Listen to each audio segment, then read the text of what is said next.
നല്ല വെടിപ്പായിട്ടുള്ളൊരു ഹൊറപ്പടാണ്. അക്കാര്യത്തിൽ ഒരു സംശയമില്ല. പക്ഷേ ഭൂതകാലത്തിൻ്റെ അത്രയുണ്ടോ?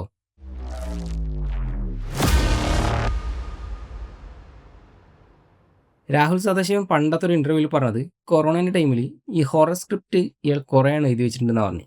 ഇന്ത മാതിരി ആയിട്ടില്ല എന്ന് അയാൾ ഇറക്കി വിടാൻ ഉദ്ദേശിക്കുന്നുണ്ടെങ്കിൽ എന്തായാലും ഒരു സ്റ്റേറ്റ് അവിടെ അയാളെ കാത്തുക്കുന്നുണ്ടെന്ന് 100% ഉറപ്പാണ്.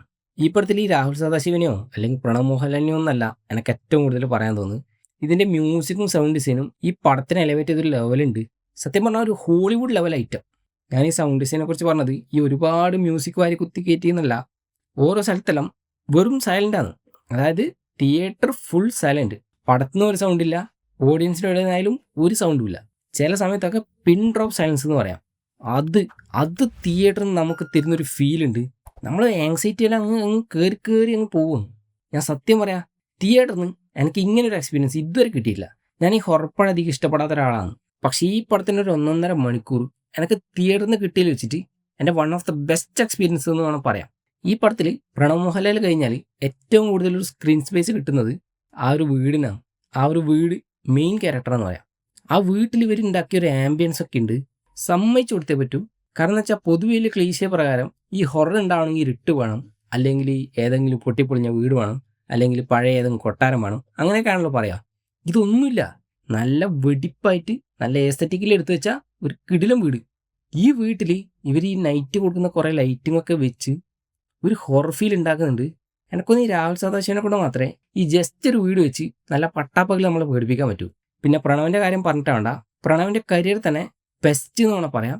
നമ്മൾ പൊതുവെ പ്രണവിനെ കണ്ടിട്ടുള്ളത് ഈ തുള്ളിച്ചാടി നടക്കുന്നു, മരം കയറുന്നു, ആ പൊരുൾ ഒന്നും ഇതിലില്ല. ഇതിൽ ഓൾമോസ്റ്റ് പകുതി മുക്കാൽ ടൈമും ക്യാമറ പ്രണവിൻ്റെ ക്ലോസപ്പിലുള്ളത്.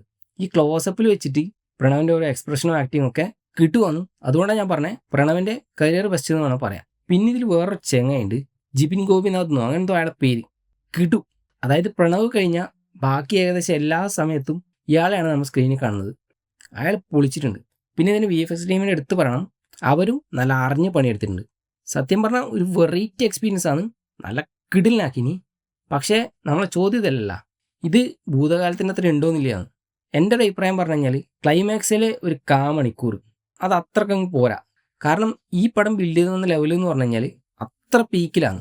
അതിനനുസരിച്ചുള്ളൊരു ക്ലൈമാക്സ് ഉണ്ടോ എന്ന് ചോദിച്ചാൽ ഇല്ല എന്നാണ് എൻ്റെ അഭിപ്രായം. ഭൂതകാലത്തിനെ വെച്ച് നോക്കുമ്പം പടം വൈസ് എനിക്ക് ഈ പടം നല്ലോണം ഇഷ്ടമായി. പക്ഷേ ക്ലൈമാക്സും ആ ഒരു എൻഡിങ് പോർഷനൊക്കെ വെച്ച് നോക്കുമ്പം എനിക്കിതിനേക്കാളും ഇഷ്ടമായത് ആ ഭൂതകാലത്തിൻ്റെ എൻഡിങ്ങാണ്. ഇതിൻ്റെ എൻഡിങ് ഒഴികെ ബാക്കി ഏത് സ്ഥലം എടുത്തു കഴിഞ്ഞാലും പീക്കാണ്. നിങ്ങൾ എന്തായാലും നല്ല സൗണ്ട് ക്വാളിറ്റിയും വിഷ്വൽ ക്വാളിറ്റിയിലെ തിയേറ്റർ തപ്പിപ്പിടിച്ചെടുക്കുക. ഈ നരച്ച സ്ക്രീനും ലോക്കൽ സൗണ്ടൊക്കെ ഉള്ള തിയേറ്ററിൽ പോയി പ്രേതം വരുമ്പോൾ പേടിക്കുന്നില്ല എന്ന് പറഞ്ഞാൽ നമ്മളെ പറഞ്ഞിട്ട് കാര്യമില്ല. കാരണം ഇതൊരു ഹൊറപ്പടാണ്. ഇതിൽ സൗണ്ടിനും വിഷ്വലിനും അത്രയ്ക്ക് ഇമ്പോർട്ടൻസ് ഉണ്ട്.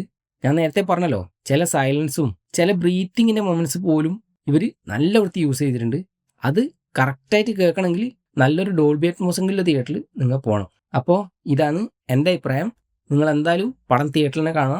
പടം കണ്ടവർ നിങ്ങളെ എക്സ്പീരിയൻസ് കമൻറ്റ് ചെയ്യും. അപ്പോൾ എല്ലാവരും like, share and subscribe to Kelvin's POV.